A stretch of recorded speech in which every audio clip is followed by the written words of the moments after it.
વડોદરાના શ્રી જયંબે નવરાત્રી રાસ ગરબા મંડળ દ્વારા રાજમહેલ રોડ ખાતે શેરી ગરબાનું 67મા વર્ષે પણ ભવ્ય આયોજન કરવામાં આવ્યું છે। ગરબાની પરંપરા વર્ષોથી શેરીને પોળ પૂરતી હતી।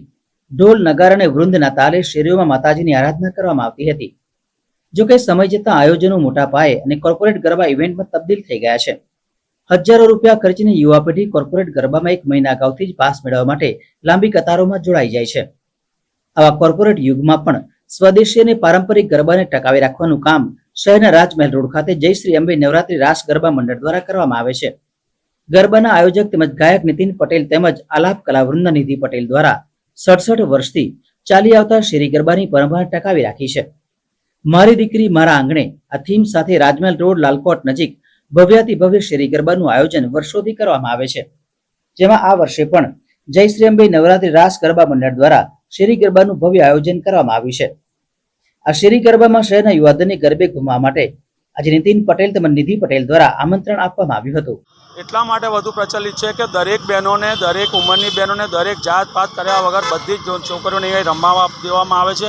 અહીંયા એક પહેલું જ આખા વડોદરામાં મંડળ એવું છે જ્યાં રાસ રમાડીએ છીએ, જે રાસની રમઝટ જે વર્ષો પહેલાં લુપ્ત થઈ ગયેલી અહીંયા જોવા મળે છે। એટલે ખૂબ સારું આયોજન આ વખતે થઈ રહ્યું છે। અને વિશેષ તો ગમે તેટલો વરસાદ પડે, આપણા અંબાલાલ કાકા કહી ગયા છે કે ભાઈ 5 તારીખ સુધી વરસાદ છે, પણ આપણા માધ્યમથી જરૂર જણાવીશ કે બધે માતાજીની આરતી પૂજા બધે થાય, ભગવાન કરે બધા જણા ગરબા ચાલુ હોય, પણ સપોઝ એક ટકો એવો વરસાદ પડે ના પડે તો અમારા પહેલા દિવસથી ગરબા ચાલવાના છે ચાલવાના છે, કારણ કે અહીં પાણી ભરાતું નથી ને વરસાદ પડે તો અમે ખાલી બ્રશ મારીને અમે ગ્રાઉન્ડ ચોખ્ખું કરી નાખીએ છીએ। એટલે વરસાદમાં બી અમે આ ગરબા ચાલુ રાખવાના છે। સરકારશ્રી તરફથી કહેવામાં આવ્યું છે વર્બલી કે ભાઈ 5 વાગ્યા સુધી ગરબા ચલાવશો, પણ અમે ને અમારા આયોજક અને પોલીસવાળાની જોડે તાલમેલ કરીને અમે અમારી રીતે જે પ્રમાણે સરકારને, આજુબાજુની પબ્લિકને, વરિષ્ઠ નાગરિકોને, વિદ્યાર્થીઓને કોઈને બી તકલીફ ના પડે એ પ્રમાણે અમે સમાજને, આજુબાજુના લોકોને જોઈને એ પ્રમાણે બંધ કરીશું અને રાબેતા મુજબ ગરબા ચાલુ રહેશે।